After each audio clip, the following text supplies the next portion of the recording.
You were raised in a strong Christian home. I was, and I was for a pretty good part of my life. For decades, the Whispers have followed him. Vince Gill. He's the nice guy of country music. The one with the angelic voice and a guitar touch that can just break your heart. But behind that gentle smile and a catalog of hits that have become the soundtrack to millions of lives, there's always been a sense of mystery. What secrets does a man like Vince Gill hold? What private struggles has he faced away from the roar of the crowd? For years, fans have speculated, the media has gossiped, and the rumors have swirled around his life, his family, and most of all, his storybook marriage to another music icon. The public painted a picture of Vince Gill as a soft-spoken legend, a man of unshakable integrity. But is that the whole story? What happens when the curtain falls? For decades, he let the whispers linger, choosing to speak through his mournful lyrics and soulful melodies. But now, at 68 years old, after a lifetime in the public eye, Vince Gill is finally setting the record straight. He's confirming the suspicions that have followed him for a generation. And the truth he's sharing is more complex, more painful, and far more human than anyone ever imagined. We're about to uncover the raw, unfiltered truth behind the rumors that have surrounded one of country music's most beloved and most private stars. To really understand Vince Gill today, you have to go back to the beginning, to Norman, Oklahoma, where his story began. Born on April 12, 1957, music wasn't just a hobby in the Gill household, it was the family language. His father, J. Stanley Gill, was an appellate court judge by day, but by night, he was a musician, playing the banjo and guitar. Vince's mother, Jaren, also sang and played the harmonica, embedding the very idea of harmony into his DNA. But this wasn't some privileged upbringing destined for stardom. It was grounded in hard work and humility. Before he was a Nashville icon, Vince was a bluegrass prodigy, his fingers flying across the fretboard with a skill that was stunning for his age. He started with local bands like Mountain Smoke, group that even opened for major acts like Kiss, but the big stages and screaming rock fans weren't his calling. His heart was in the honest, intricate storytelling of bluegrass. After high school, he hit the road, joining respected bluegrass groups like the Bluegrass Alliance and later, Boone Creek, where he played alongside another future legend, Ricky Skaggs. This was the real grind. Life as a touring musician in the 70s meant long nights in smoky bars, endless miles in cramped vans, and the kind of financial instability that would test anyone's resolve. This wasn't about fame. It was about survival. It was here that he learned to be a band guy, a musician who serves the song above all else, a lesson that would become incredibly important decades later. His talent was too big for the bluegrass world alone. A move to Los Angeles saw him join the country rock band Pure Prairie League as their lead singer, and he got his first real taste of mainstream success with the top 10 hit, Let Me Love You Tonight. But with success came the crushing pressures of the music industry machine. It was also during this time that he married Janice Oliver, of the country duo Sweethearts of the Rodeo. In 1980, their daughter Jenny was born, and on the surface, Vince was living the dream. But beneath it all, things were already getting complicated. The demands of his career kept him on the road, creating a deep and painful rift between his public and private life. That was already setting the stage for the whispers to come. After his time in LA, Vince Gill did what so many aspiring country artists do. He went to Nashville. He didn't arrive as an unknown. He was a respected session musician who had already played on over 1,000 records for other artists. Still, breaking through as a solo act was a whole different battle. The Nashville of the 1980s was a town of giants, and Gill had to fight for his place. His first few records were loved by critics but didn't sell much. He was respected, but he wasn't a star. These were years of paying more dues, of honing his craft in a town that demands perfection. He wasn't chasing fame. He was chasing the song. He was learning, as he'd later say, to edit himself, to understand that what you don't play is often just as important as what you do. Then in 1989, everything changed. With the album When I Call Your Name, Vince Gill didn't just find success, he found Superstar. The title track, a haunting ballad of heartbreak, became an anthem. Its raw emotion, carried by Gill's crystalline tenor, won him the CMA single and Song of the Year and launched him into the stratosphere. He was officially one of the biggest names in country music, and it was right there, at the absolute peak of his fame, that the whispers truly began. The speculation started with something that seemed innocent enough. In 1993, Gill was invited to perform on a Christmas special hosted by contemporary Christian music superstar Amy Grant. The moment they met, they would both later admit, something shifted. There was an immediate, undeniable connection, a spark that went way beyond professional courtesy. This is where the suspicion that followed them for a quarter century was born. Both Vince and Amy were married to other people at the time.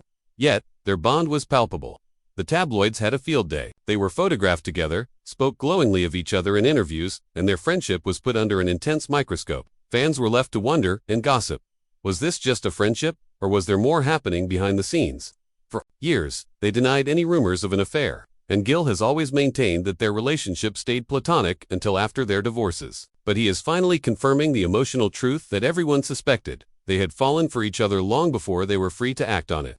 They've described themselves as two people in deeply unhappy marriages who found a kindred spirit in one another. The public scrutiny was immense, and the personal cost was even greater. His divorce from Janice in 1997, after 17 years, was painful in public.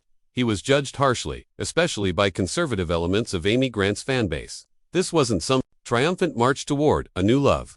It was a gut-wrenching struggle that tested his integrity and forced him to navigate a storm of public judgment. The whispers were loud, and for the first time, the nice guy of country music was at the center of a controversy he couldn't just sing his way out of. In March of 2000, Vince Gill and Amy Grant finally did what the world had been expecting for years. They got married. The union was a massive event in the music world, bringing together the king of heartfelt country and the queen of contemporary Christian pop.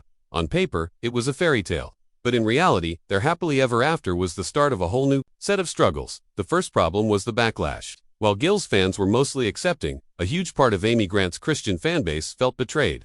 They saw her divorce and remarriage as a violation of their values, and Gill was often painted as the bad guy. The judgment was relentless. This is a suspicion Gill is now confirming. Those early years were incredibly hard. But he didn't fight back in the press. Instead, he took on a role of quiet strength, supporting his wife as she weathered the storm. He focused on building a life and blending their families, letting his actions speak louder than the gossip columns. For years, they presented an image of pure domestic bliss. They were seen as the perfect couple, raising their blended family and their daughter Karina together. They recorded Christmas albums and toured, their onstage chemistry seeming to reflect a perfect private life. But was it really all so seamless? Fans always suspected there was more to the story. Now, after more than 2 decades, Vince is pulling back the curtain and confirming that the reality was far more complicated. The fairy tale image was just a ton image. He's opened up about the real-world challenges of blending a family, navigating to hip-powered careers, and the quiet drift that can happen between two people overwhelmed by life. He's admitted their marriage, like any long-term relationship, went through very rough patches. But the most profound confirmation of their bond came from a place of near. In July 2022, Amy Grant had a serious bicycle accident. She hit a pothole and was thrown from her bike, suffering a traumatic brain injury that left her unconscious for 10 minutes. The aftermath was terrifying. She had major memory loss, struggling with names, dates, and even the lyrics to her own songs. This is where Vince Gill proved the depth of his devotion. He became her rock. He canceled tour dates to be by her side constantly. He was her caregiver, her memory keeper. During the darkest moments, when she worried if she'd ever be the same, he was her anchor. Things happen to people every day, he told her, and you just have to take one day at a time, and we're here, and I love you. Those words, she said, made every day of the journey okay. The accident was a brutal, terrifying ordeal, but it was also a clarifying fire. It shattered the polished, perfect image of their marriage. It was replaced by something far more real and infinitely more powerful. A story of unwavering love in the face of life-altering adversity. The long-held suspicion was that their life wasn't a fairy tale, and Vince Gill has finally confirmed it. It wasn't a fairy tale. It was a real love story, complete with the fear, pain, and hard-won grace that defines a bond built to last. For an artist like Vince Gill, life and music are one and the same. And as he's gotten older, he's finally confirming what his biggest fans always suspected: the deepest pain in his life has fueled his most profound music. He's writing now, at 68, with what he calls a bravery he didn't have in his 20s, tackling subjects like race, abuse, and forgiveness. He's no longer just writing hits, he's writing his truth. No story shows this better than the origin of one of his most personal songs, Bread and Water. It was inspired by the tragic life of his older half-brother, Bob. In the 1960s, when Bob was just 22, a horrific car crash left him with a severe brain injury. He survived, but he was never the same, struggling for the rest of his life with homelessness and instability. Gill has spoken of the guilt and helplessness he felt, and how seeing homeless people on the street always brought his brother's face to mind. Writing Bread and Water was an intensely emotional experience. He said he got a lump in his throat after writing the first line. It was a direct channel to the family tragedy that had haunted him for most of his life. This willingness to turn grief into art isn't new, but his openness about it is. His iconic ballad, Go Rest High on That Mountain, has brought comfort to millions. For years, the story was that he started writing it after his friend, country star Keith Whitley, died in 1989. But he couldn't finish it. The song sat for 4 years. What he's since confirmed is that it took another devastating loss to complete it. In 1993, his brother Bob died of a heart attack. Only then, in the depths of that new grief, could he find the words to finish the song. The second verse, he has said, was written entirely for Bob. This pattern continues throughout his work. He wrote the emotional Christmas song, It Won't Be the Same This Year, after his brother's passing, capturing the unique pain of celebrating a holiday with an empty chair at the table. Even his marriage struggles found their way into his music. The song, When My Amy Prays, is a beautiful, vulnerable admission of his own shortcomings and his wife's quiet strength, a musical portrait of their real, imperfect relationship. In recent years, it's all come full circle. He frequently features his daughters in his music, finding a special joy in creating those family harmonies he grew up with. It's a confirmation of his deepest values, that music is about connection, family, and telling the honest story of a life, with all its beauty and all its scars. In 2017, Vince Gill made a career move that shocked a lot of people. After the tragic passing of Glenn Frey, the iconic rock band the Eagles decided to continue, and they asked Vince Gill to join them. Many people scratched their heads. Why would a country superstar, a 22-time Grammy winner, essentially become a sideman in someone else's band? The whispers started again. Was his solo career fading? Vince is now confirming the truth behind that decision, and it says everything about his character. The rumors of a fading career were dead wrong. His choice wasn't about ambition, it was about respect and friendship. He had been friends with Glenn Frey, and he saw the invitation as a chance to honor his late friend and help keep one of the greatest songbooks in history alive. In my heart of hearts, I wish I wasn't doing it, he once confessed. That would mean Glenn would still be around. He approached the role with incredible humility, dismantling any suspicion of ego. He wasn't there to replace a legend, but to serve the legacy. When Don Henley heard Gill singing one of his own hits, Whenever You Come Around, during a soundcheck, he was blown away and suggested they add it to the Eagles set. Gill's response left Henley speechless. With all due respect, he said, I'd rather not. I don't want to give these people one more reason to not like me. It was the ultimate proof of why they'd chosen him. As Henley later said, when asked why he picked the country guy, his answer was simple, 'cause he knows how to be in a band.